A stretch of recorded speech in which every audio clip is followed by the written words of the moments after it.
RBI ने Indians को warn किया है कि अगले कुछ महीने मुश्किलें और बढ़ सकती है। आरबीआई ने अपनी state of the economy report publish की है, जिसमें एक मैट्रिक काफी कंसर्निंग नजर आ रही है और वो है WPI यानी होलसेल प्राइस इंडेक्स। WPI बताता है कि प्रोडक्ट और सर्विसेज कंज्यूमर तक पहुंचने से पहले बिजनेसेस और होलसेल लेवल पर कितने महंगे हो रहे हैं। और शॉकिंगली सिर्फ एक महीने में WPI 3.9% से बढ़कर 8.2% तक पहुंच गया है और एस्टिमेट के हिसाब से ये लगभग 9% तक चला जाएगा। सबसे ज्यादा प्राइस प्रेशर मैन्युफैक्चरिंग गुड्स में देखने को मिल रहा है, जिसमें मेटल्स, टेक्सटाइल्स, केमिकल्स शामिल है।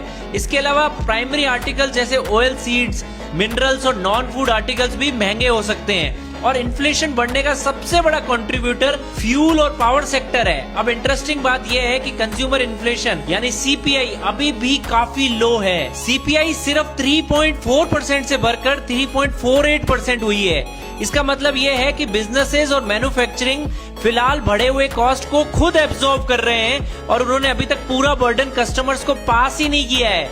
लेकिन यही गैप एक्सपर्ट का कंसर्न कर रहा है, क्योंकि जब WPI और CPI के बीच गैप डिफरेंस बढ़ता है तो वो फ्यूचर इन्फ्लेशन प्रेशर का सिग्नल माना जाता है। अगर होलसेल लेवल पर कॉस्ट इसी तरीके से रहती है तो कंपनीज आगे चलकर अपने प्रोडक्ट और सर्विसेज के प्राइसेस 100% बढ़ाएगी और उस सिचुएशन में कंज्यूमर्स को आने वाले महीनों में महंगाई का ज्यादा असर महसूस होगा। रिपोर्ट्स में यह भी मेंशन किया गया है कि ग्लोबल एनर्जी और supply chain concerns including straight of Hormuz के अराउंड अनसर्टेनिटी कॉस्ट को और बढ़ा सकती है। और अब सबसे बड़ी अनसर्टेनिटी यह है कि स्ट्रेट ऑफ हॉर्मुज कब नॉर्मल होगा किसी को नहीं पता। बट अगर अनसर्टेनिटी ऐसे ही बनी रही तो इंडियन इकोनॉमी के लिए मुश्किलें बढ़ने वाली है। यानी फिलहाल रिटेल लेवल पर महंगाई पूरी तरह नजर नहीं आ रही, लेकिन आरबीआई के डेटा के हिसाब से प्रेशर बिल्डअप हो रहा है और अगले कुछ महीनों में चीजें और महंगी होगी। आपको क्या लगता है, क्या आने वाले मंथ्स में जबरदस्त महंगाई आने वाली है या मोदी गवर्नमेंट सिचुएशन को कंट्रोल में ले आएगी?